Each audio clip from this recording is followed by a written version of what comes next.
সাবেক প্রধানমন্ত্রী ও BNP chairperson Begum Khaleda Zia এর মৃত্যুর কারণে স্থগিত হওয়া জাতীয় বেতন কমিশনের পূর্ণ কমিশনের সবার নতুন তারিখ এখনও নির্ধারণ করা হয়নি।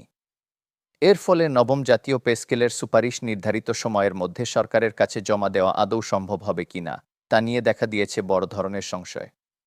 প্রিয় দর্শক, জাতীয় বেতন কমিশনের একটি গুরুত্বপূর্ণ পূর্ণ কমিশনের সভা সম্প্রতি অনিবার্য কারণে স্থগিত হয়ে যায়।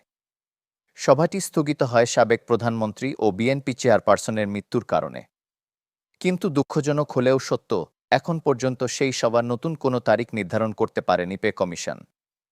কমিশনের পক্ষ থেকে আনুষ্ঠানিকভাবে কবে নাগাদ এই সভা অনুষ্ঠিত হবে সে বিষয়ে নির্দিষ্ট কোনো তথ্য দেওয়া হয়নি। ফলে কমিশনের কার্যক্রমে তৈরি হয়েছে এক ধরনের অচলাবস্থা। দর্শক, নবম জাতীয় পে স্কেলের সুপারিশ জমা দেওয়ার জন্য কমিশনকে যে সময়সীমা বেঁধে দেওয়া হয়েছিল তা অনুযায়ী আগামী মধ্য জানুয়ারির মধ্যেই সরকারের কাছে চূড়ান্ত প্রতিবেদন জমা দেওয়ার কথা। কিন্তু পূর্ণ কমিশনের সভা বারবার স্থগিত হওয়ায় সেই সময়সীমা রক্ষা করা যাবে কিনা এ নিয়ে সংশ্লিষ্ট মহলে উদ্বেগ বাড়ছে। পে কমিশন সূত্রে জানা গেছে, সম্ভাব্য সময় হিসেবে এখনও মধ্য জানুয়ারিকেই লক্ষ্য ধরে এগোনো হচ্ছে। কমিশনের পরিকল্পনা অনুযায়ী ওই সময়ের মধ্যেই চূড়ান্ত সুপারিশ প্রস্তুত করে সরকারের কাছে জমা দেওয়ার প্রস্তুতি নেওয়া হচ্ছে। তবে বাস্তবতা হল, কমিশনের ভেতরে এখনও বেশ কয়েকটি গুরুত্বপূর্ণ বিষয়ে চূড়ান্ত সিদ্ধান্ত হয়নি। জাতীয় বেতন কমিশনের একটি নির্ভরযোগ্য সূত্র জানিয়েছে, নবম পে স্কেলের গ্রেড সংখ্যা, সর্বনিম্ন বেতন, সর্বোচ্চ বেতন, এই তিনটি গুরুত্বপূর্ণ ইস্যুতে এখনও ঐকমত্যে পৌঁছাতে পারেননি কমিশনের সদস্যরা। এসব অমীমাংসিত বিষয় নিষ্পত্তির জন্য কমপক্ষে আরও দুটি পূর্ণ কমিশনের সভা প্রয়োজন বলে মনে করছেন সংশ্লিষ্টরা। নাম প্রকাশ না করার শর্তে জাতীয় বেতন কমিশনের এক গুরুত্বপূর্ণ সদস্য জানিয়েছেন, মধ্য জানুয়ারির মধ্যে সুপারিশ জমা দেওয়ার একটি বাধ্যবাধকতা রয়েছে। প্রয়োজনে নির্ধারিত সময়ের আগেও প্রতিবেদন জমা দেওয়া হতে পারে। তবে পূর্ণ কমিশনের আরেকটি সভা অনুষ্ঠিত হলে সম্ভাব্য সময়সূচি আরও স্পষ্ট হবে। এই বক্তব্যে স্পষ্ট, সবকিছু নির্ভর করছে পরবর্তী পূর্ণ কমিশনের সভার উপর। দর্শক, সরকারি কর্মকর্তা কর্মচারীদের বেতন গ্রেড কাঠামো নিয়ে কমিশনের ভেতরে রয়েছে তিন ধরনের ভিন্ন মত। বর্তমানে সরকারি চাকরিতে চালু রয়েছে ২০টি গ্রেড।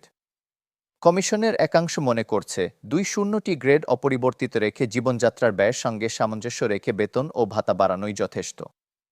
অন্য একটি অংশ এই প্রস্তাবে আপত্তি জানিয়ে বলছে, গ্রেড সংখ্যা বেশি হওয়ায় বেতন বৈষম্য তৈরি হচ্ছে, তাই গ্রেড কমানো প্রয়োজন।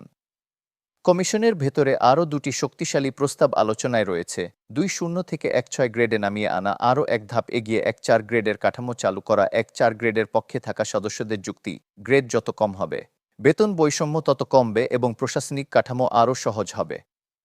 দর্শক, নবম পে স্কেল নিয়ে বিভিন্ন সংস্থা, সংগঠন ও অংশীজনদের পক্ষ থেকে যে অসংখ্য মতামত ও প্রস্তাব জমা পড়েছে সেগুলো এখনও গভীরভাবে বিশ্লেষণ করছে জাতীয় বেতন কমিশন।